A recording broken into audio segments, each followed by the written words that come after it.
श्री राजीव सबरवाल जी,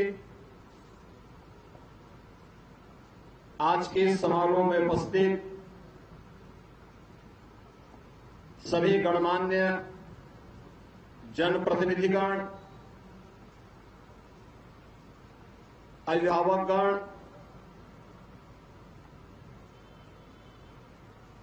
और अकादमी से जुड़े हुए सभी हमारे प्रशिक्षक और उपस्थित बहनों और भाइयों,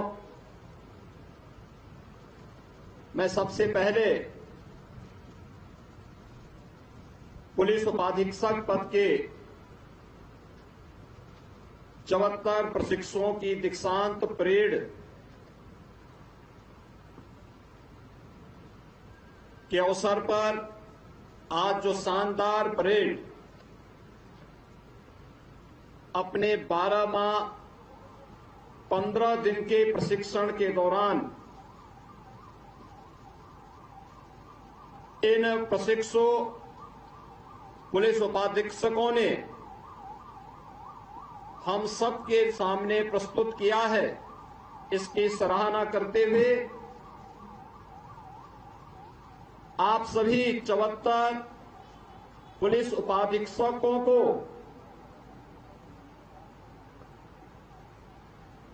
दुनिया के सबसे बड़े पुलिस बल, सिविल पुलिस बल का हिस्सा बनाने के लिए हृदय से बधाई देते हुए आप सबको भी मैं अपनी मंगलमय शुभकामनाएं देता हूं। आप सबने इस दौरान अपने परिश्रम, लगन और मनोयोग से सफलतापूर्वक अपना प्रशिक्षण पूरा किया है। आपकी इस सफलता के लिए आपके माता पिता, अभिभावक, अन्य मित्रों, सहयोगियों और अकादमी के प्रशिक्षकों का योगदान सराहनीय रहा है। इसके लिए भी मैं उन सभी का हृदय से अभिनंदन करता हूं। मुझे बताया गया है कि प्रशिक्षण के दौरान प्रशिक्षुओं को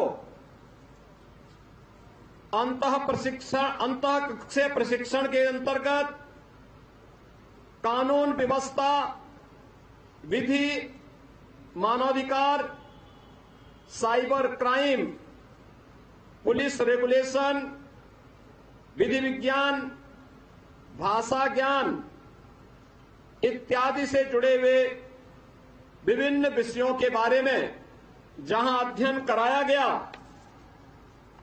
वहीं साथ ही साथ 1 जुलाई 2024 से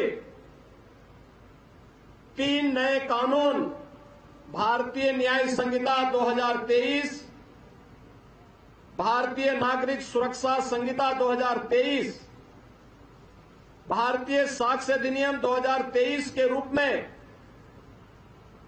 इन नए कानूनों के बारे में भी प्रशिक्षण इन सभी प्रशिक्षुओं को उपलब्ध करवाया गया।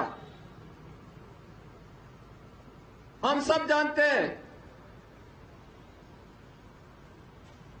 कि हमारी वर्दीधारी पुलिस फोर्स हो, अर्धसैनिक बलों के जवान हो या सेना के,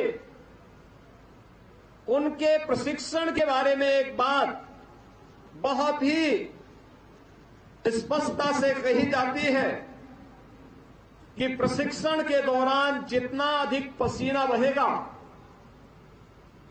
सेवा काल के दौरान उतना ही कम रक्त बहाने की नौबत आएगी। और 12 माह 15 दिन का आपका ये प्रशिक्षण एक चुनौतीपूर्ण दायित्व का निर्वहन करने की दृष्टि से आपको इसलिए भी गौरवान्वित करेगा न केवल देश के अंदर बल्कि पूरी दुनिया के अंदर सबसे बड़े पुलिस बल का हिस्सा बनने जा रहे हैं।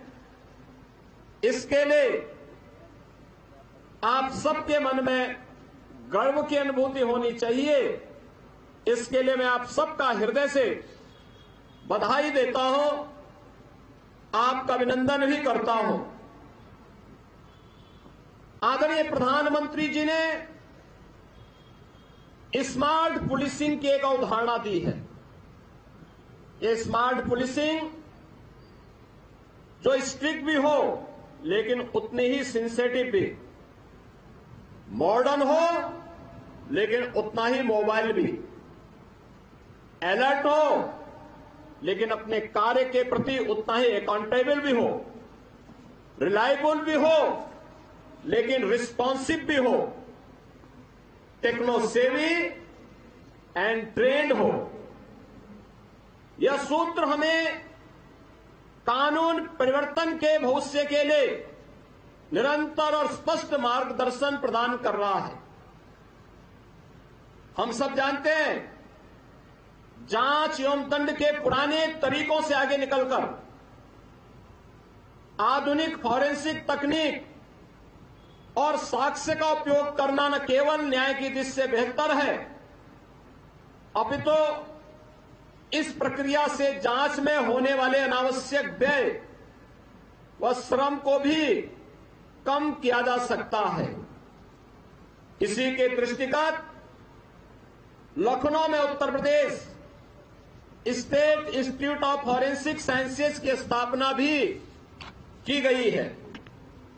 आप एक पुलिस बल में एक जिम्मेदार पद पर नियुक्त हो रहे हैं, जहां अपराध नियंत्रण के साथ साथ कानून व्यवस्था को बनाए रखना और पीड़ित व्यक्ति को न्याय प्रदान करने के लिए भी आपकी एक सक्रिय भूमिका का निर्वहन होना है। आपसे हम इस बात की अपेक्षा करते हैं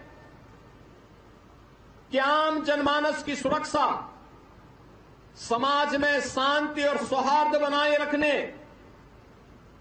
एक मित्र पुलिस की छवि को अक्षुण्य बनाए रखने के लिए आप सभी अपना 100% योगदान देंगे। अपने कर्तव्य पालन के दौरान कठोरता के साथ साथ विनम्रता का अद्भुत समन्वय बनाए रखते हुए कर्तव्य परायणता, अनुशासन और सत्यनिष्ठा का सफल उदाहरण आप सभी स्थापित करेंगे। पुलिस सेवा में चुनौतियां कभी खत्म नहीं होती। पुलिस बल को हमेशा मुकाबले में डटकर खड़े रहना तथा कर्तव्य की वेदी पर स्वयं को अर्पित करना ही होता है। समाज का जनमानस में पुलिस की यूनिफॉर्म को देखकर सुरक्षा और विश्वास का भाव जागृत होना चाहिए। आपको उनके विश्वास को सही साबित करना है, उन्हें सुरक्षा प्रदान करना है। आपकी दक्षता और कर्तव्य परायणता ही किसी पीड़ित की पीड़ा को कम कर सकती है, उसके चेहरे पर मुस्कान ला सकती है। एक संवेदनशील पुलिस अधिकारी के लिए शीर्ष आयामों की कोई कमी नहीं है। यदि वह चाहे तो अपने आचरण से जनमानस की कसौटियों पर खरा उतरते हुए अपने कर्तव्य निष्ठा व ईमानदारी से उदाहरण प्रस्तुत कर सकता है। किसी भी प्रदेश में सुशासन की नींव अपराधों की रोकथाम और कानून व्यवस्था की स्थापना से मजबूत होती है। यह तभी संभव हो सकता है जब प्रदेश में उत्तरदायी पुलिसिंग व्यवस्था और व्यावसायिक रूप से दक्ष संवेदनशील पुलिस बल हो। सुदृढ़ कानून व्यवस्था हमारी सरकार की सर्वोच्च प्राथमिकता रही है। इसके लिए हमारी सरकार की अपराध एवं अपराधियों के प्रति जीरो टॉलरेंस की नीति है। पुलिस व्यवस्था को सुदृढ़ करने के लिए वर्तमान में हमारी सरकार ने अनेक रिफॉर्म किए हैं। पुलिस का आधुनिकीकरण किया है। पिछले 7 वर्ष में पुलिस बल में नई भर्तियों को लेकर के संसाधनों की उपलब्धता में अपार वृद्धि हुई है। प्रदेश सरकार द्वारा पुलिस को सुदृढ़ करने के लिए 1,60,000 से अधिक पुलिस कार्मिकों की भर्ती भी की गई है। अभी हाल ही में आपने देखा होगा कि उत्तर प्रदेश में 60,200 से अधिक पदों पर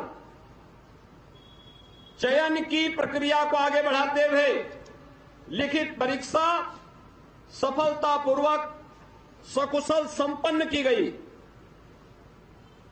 पिछले 7 वर्षों के दौरान पुलिस प्रशिक्षण की क्षमता को भी 3 गुना से अधिक बढ़ाने में सफलता प्राप्त हुई है।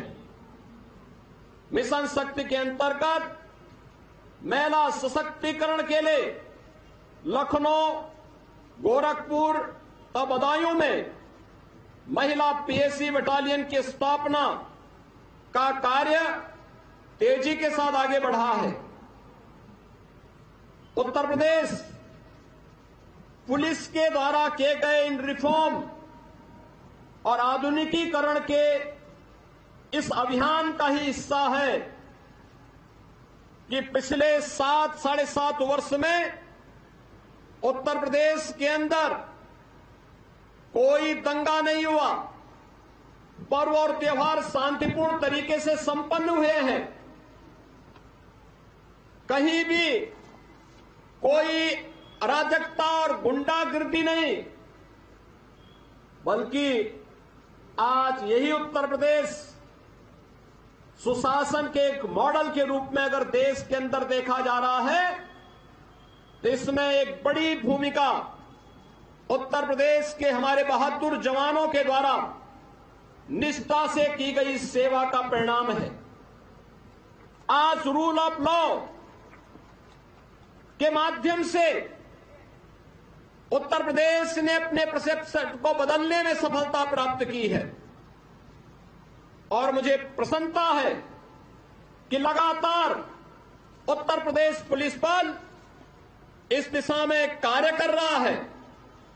आज जब 74 नए पुलिस उपाधीक्षक उत्तर प्रदेश पुलिस बल का हिस्सा बनने जा रहे हैं, स्वाभाविक रूप से जो हम लोगों ने प्रदेश के अंदर पुलिस बल का स्टैंडर्ड तय किया है कि हर हाल में लगभग 20% इसमें पुलिस कार्मिक हों, और मुझे प्रसन्नता है कि Uttar Pradesh public service commission से सिलेक्शन की प्रक्रिया पूरी करने के बाद स्वतःस्फूर्त भाव के साथ इसमें 18 डिप्टी एसपी प्रदेश की कोई न कोई बेटी बनी है। ऐसी महिलाएं भी आज इस पुलिस बल का हिस्सा बनी हैं। मैं विशेष रूप से उन्हें और उनके अभिभावकों का हृदय से बधाई देते हुए अभिनंदन करता हूं। मुझे पूरा विश्वास है कि दक्ष, न्यायप्रिय, पारदर्शी, जवाबदेता, जनसेवा के प्रति निष्ठावान, संवेदनशील पुलिस बल की स्थापना के लिए आपका ये प्रशिक्षण अत्यंत उपयोगी सिद्ध होगा। दीक्षांत परेड के पश्चात अब आप सबसे बड़े गौरवशाली पुलिस बल का हिस्सा बनने जा रहे हैं। एक बार पुनः आप सभी प्रशिक्षुओं और आपके परिवारजनों को मैं हृदय से बधाई देते हुए अपनी मंगलमय शुभकामनाएं व्यक्त करता हूं। आप सभी नवप्रशिक्षित उपाधीक्षक गण के उज्जवल भविष्य की कामना के साथ कि आप उत्तर प्रदेश पुलिस बल की इस गौरवशाली परंपरा को क्षुण्ण बनाए रखने के लिए अपना सर्वोच्च योगदान देंगे, इस विश्वास के साथ आप सबके प्रति मेरी शुभकामनाएं। धन्यवाद। जय हिंद। तो बता दें कि मुख्यमंत्री योगी आदित्यनाथ जो कि मुरादाबाद में मौजूद वहां कार्यक्रम को संबोधित करते हुए उन्होंने कई बड़ी बातें कही। पुलिस के पासिंग आउट परेड में शामिल हुए। इसके साथ ही उन्होंने मुरादाबाद को संबोधित किया, जिसमें उपचुनाव के मद्देनजर उन्होंने बताया कि किस तरीके से प्रदेश सरकार लगातार विकास के कार्यों के लिए गतिशील है और काम कर रही है। इसके साथ ही उन्होंने कहा कि चुनौतियों से लड़ते हुए कर्तव्य को निभाना चाहिए, उनका पालन करना चाहिए। तो 3